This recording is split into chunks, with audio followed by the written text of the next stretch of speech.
Bienvenidos a Lecturas de Aullido. El día de hoy les voy a contar el cuento de Metzengerstein, de Edgar Allan Poe. Vivo era tu peste, muerto seré tu muerte. Martín Lutero.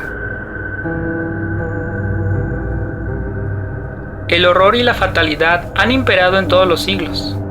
¿Hay que poner una fecha a la historia que voy a referirles? Basta decir que en la época de la que hablo, se conservaba en el centro de Hungría una creencia secreta, aunque bien arraigada, sobre las doctrinas de la metempsicosis. No diré nada de ellas en sí, sobre si son falsas o probables, pero sí afirmo que una buena parte de nuestra incredulidad proviene, como dice la Breuer, que atribuye toda nuestra desgracia a esta causa única de no poder estar solos. Pero había algunos puntos en la superstición húngara que tendían marcadamente a lo absurdo, pues los húngaros diferían de una manera muy esencial de sus autoridades de Oriente. Así, por ejemplo, el alma, según creían, cito los términos de un sutil e inteligente parisiense, no reside más que una vez en un cuerpo sensible, de modo que un caballo, un perro y hasta el hombre no son sino la semejanza ilusoria de esos seres. Las familias de Berlifitzing y Metzengerstein habían vivido enemistadas durante varios siglos, y jamás se habían conocido dos casas tan ilustres que se odiaran tan mortalmente. Esta adversión podía tener su origen en las palabras de cierta antigua profecía. Una gran familia caerá de un modo terrible cuando, así como el caballero en su caballo, la mortalidad de Metzengerstein triunfará de la inmortalidad de Berlifitzing. A decir verdad, los términos tenían poco o ningún sentido, pero causas más vulgares han dado nacimiento, y sin remontarnos mucho, a consecuencias igualmente preñadas de acontecimientos. Además, las dos casas, que eran vecinas, habían rivalizado por su influencia a largo tiempo en los asuntos de un gobierno tumultuoso, y por otra parte, vecinos tan próximos rara vez son amigos. Desde lo alto de sus sólidos terrados, los habitantes del castillo de Berlifitzing podían ver muy bien las ventanas mismas del palacio de Metzengerstein. En fin, la ostentación de una magnificencia más que feudal era poco propia para mitigar los sentimientos irritables de los Berlifitzing, no tan antiguos y menos ricos. Hay motivos entonces para extrañar que los términos de aquella predicción, aunque muy extravagantes, crearan y mantuvieran la discordia entre dos familias ya predispuestas a la hostilidad por todas las instigaciones de una envidia hereditaria. La profecía parecía implicar, si algo implicaba, el triunfo de la casa más poderosa, y naturalmente, esto preocupaba a la más débil, acrecentando su animosidad.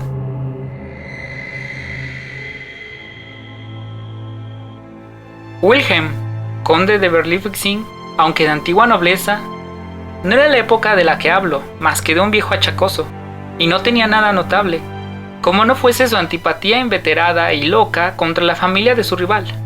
Distinguíase además por su afición a los caballos y a la caza, de la cual no le retraían ni sus achaques físicos, ni su avanzada edad, ni la debilidad de su espíritu, tanto que diariamente se exponía a los peligros de semejante ejercicio. Federico, barón de Metzengerstein, no era todavía mayor de edad. Su padre, el ministro G., había muerto joven, y su madre, María, no tardó en seguirla a la tumba. Federico contaba en aquella época con 18 años, que en la ciudad no son un largo periodo, pero en una soledad tan magnífica como aquel antiguo señorío, el péndulo vibra con más profunda y significativa solemnidad. A causa de ciertas circunstancias resultantes de la administración de su padre, el joven varón entró en posesión de sus vastos dominios apenas murió aquel. Rara vez se había visto un noble de Hungría poseedor de semejante patrimonio. Sus castillos eran innumerables, pero el de Metzengerstein se consideraba como el más vasto y magnífico. La línea fronteriza de sus dominios no se había determinado nunca claramente, pero el parque principal abarcaba un circuito de 50 millas. Tratándose de un propietario tan joven, de carácter tan bien conocido y de tan incomparable riqueza, no era necesario hacer muchas conjeturas sobre cuál sería probablemente su línea de conducta. Y en efecto, a los 3 días, el proceder del heredero dejó muy atrás la nombradía de Herodes, excediendo por mucho a las esperanzas de los más entusiastas admiradores. Vergonzosas orgías, flagrantes infamias y atrocidades sin nombre hicieron comprender muy pronto a sus atemorizados vasallos que nada, Ni la sumisión servil por su parte, ni los escrúpulos de conciencia por la del castellano, serían para ellos en lo futuro garantía de seguridad contra las crueldades de aquel pequeño Calígula.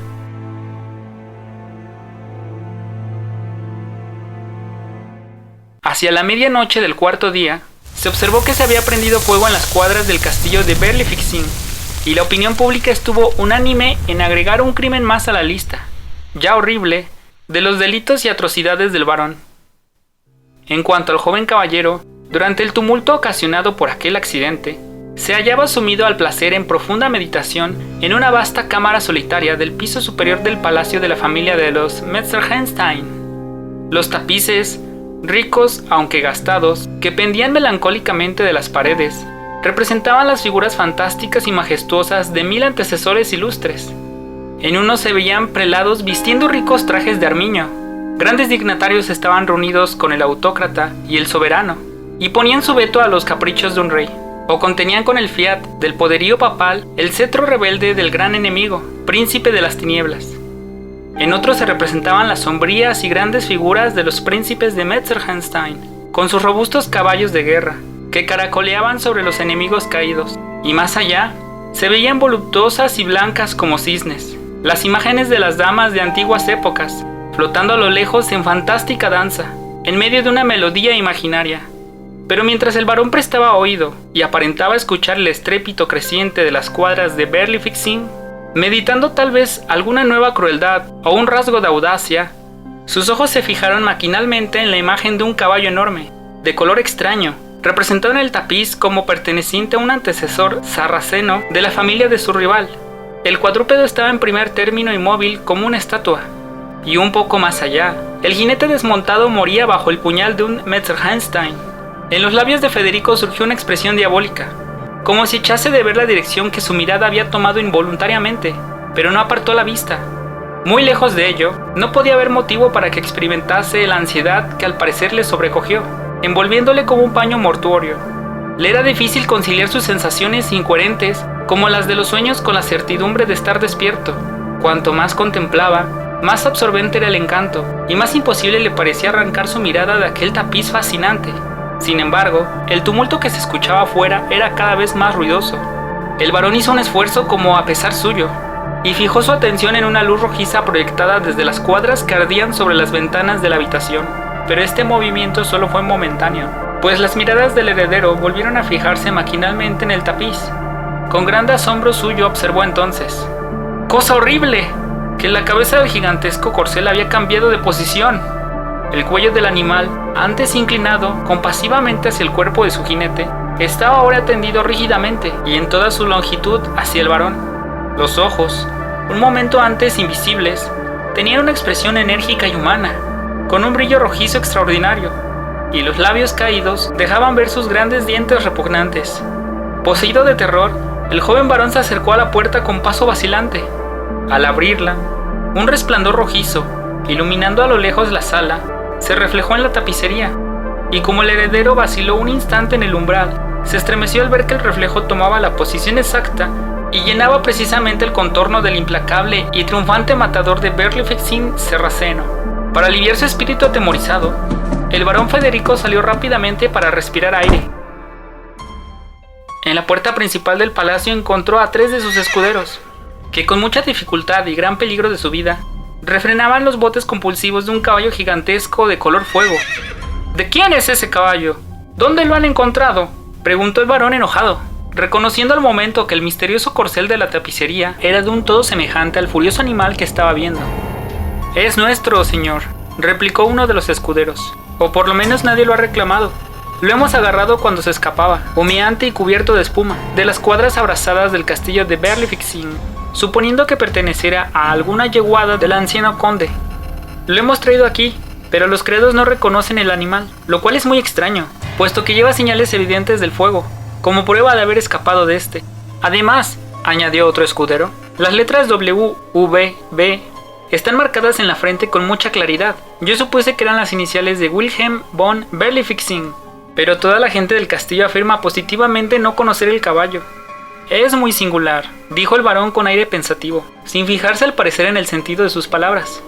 «En efecto, es un caballo notable, prodigioso, aunque, como decís muy bien, sombrío e intratable. Vamos, quede para mí, consiento en ello, añadió el barón después de una pausa.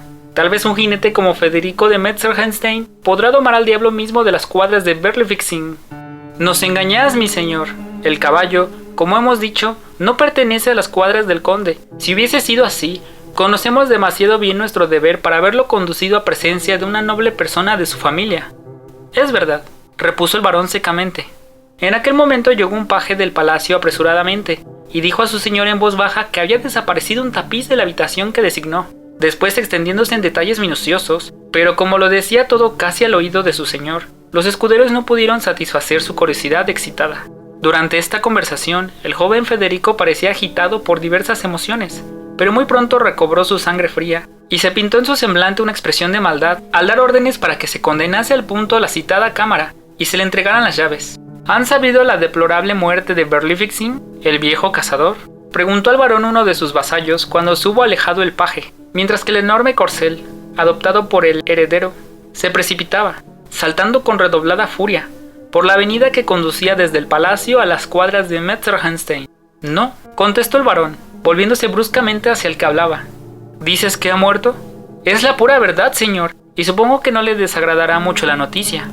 Una sonrisa entreabrió los labios del barón. ¿Cómo ha muerto?, preguntó. En sus imprudentes esfuerzos para salvar la parte preferida de su equipo de caza, ha perecido miserablemente entre las llamas. ¿Verdaderamente ha sido así?, preguntó el barón silabeando, y como impresionado por algún sentimiento misterioso. Así es, repuso el vasallo. Eso es horrible, dijo el joven con mucha calma, y volviendo tranquilamente al palacio.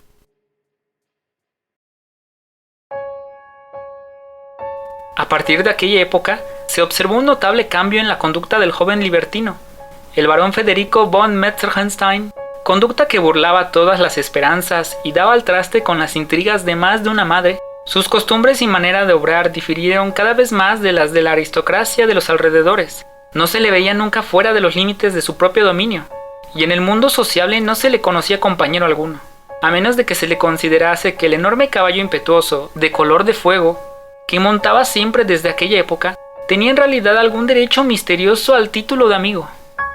Sin embargo, el barón recibía periódicamente invitaciones de sus vecinos para asistir a alguna fiesta, a una cacería, a un baile o a otra reunión cualquiera, pero se limitaba a contestar lacónicamente: Metzgerstein no irá. Una nobleza imperiosa no podía soportar estos repetidos desaires. Las invitaciones comenzaron a ser menos cordiales y frecuentes, y al fin cesaron del todo.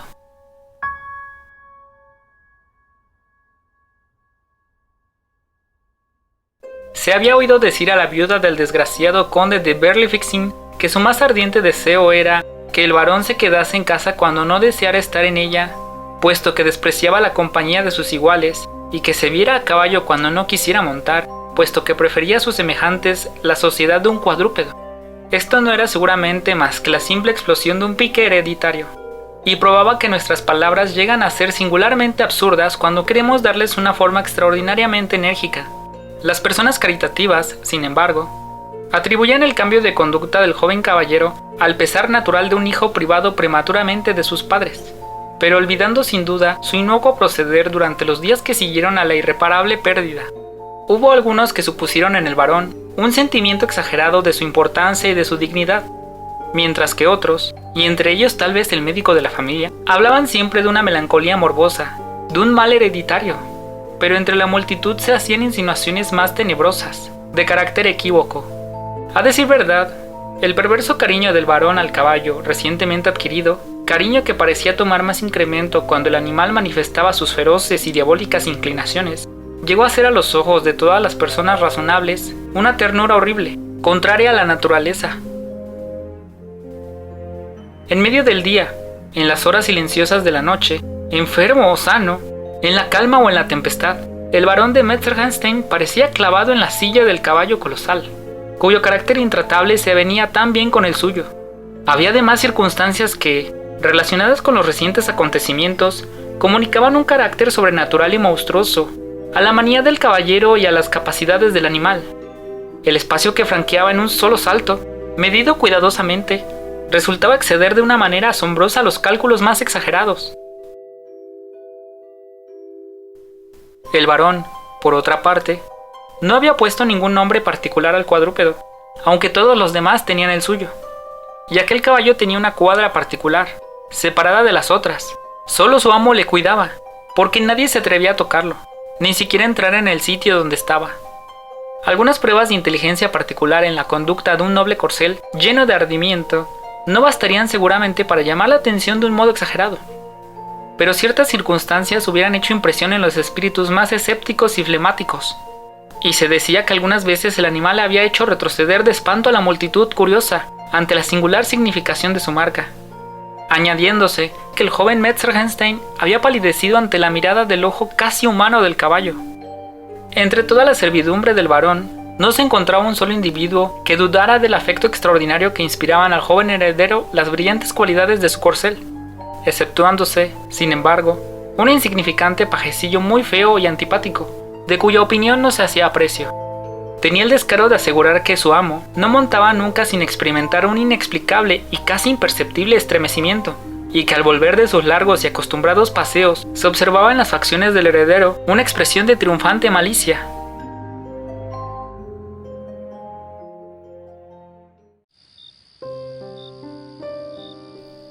Durante una noche de borrasca, Metzgerstein, despertando de un profundo sueño, bajó como un sonámbulo de su habitación y, montando apresuradamente a caballo, se precipitó a través del laberinto del bosque. Un acontecimiento tan habitual no podía llamar particularmente la atención, pero se esperó la vuelta del varón con mucha ansiedad.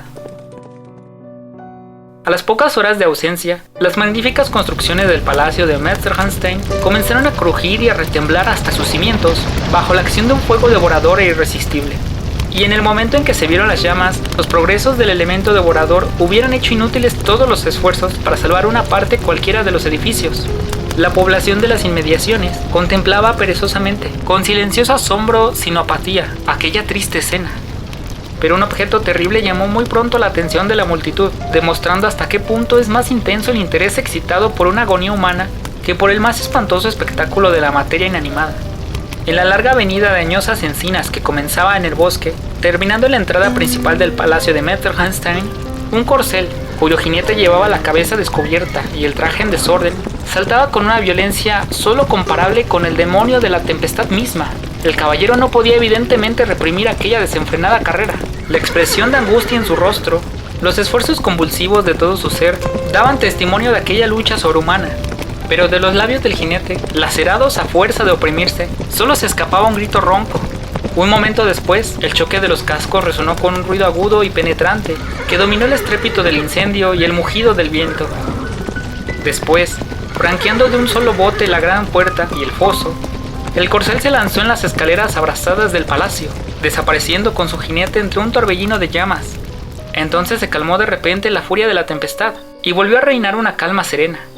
Una llama blanca envolvía siempre el edificio como un sudario, y prolongándose a lo lejos en la atmósfera tranquila, proyectaba una luz de brillo sobrenatural, mientras que una nube de humo, en forma de un gigantesco caballo, descendía pesadamente sobre los edificios.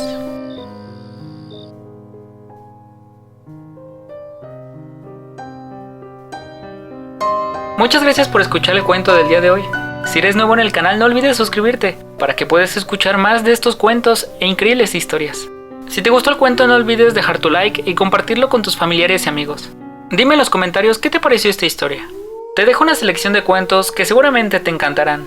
Nos vemos en la siguiente lectura de Aullido.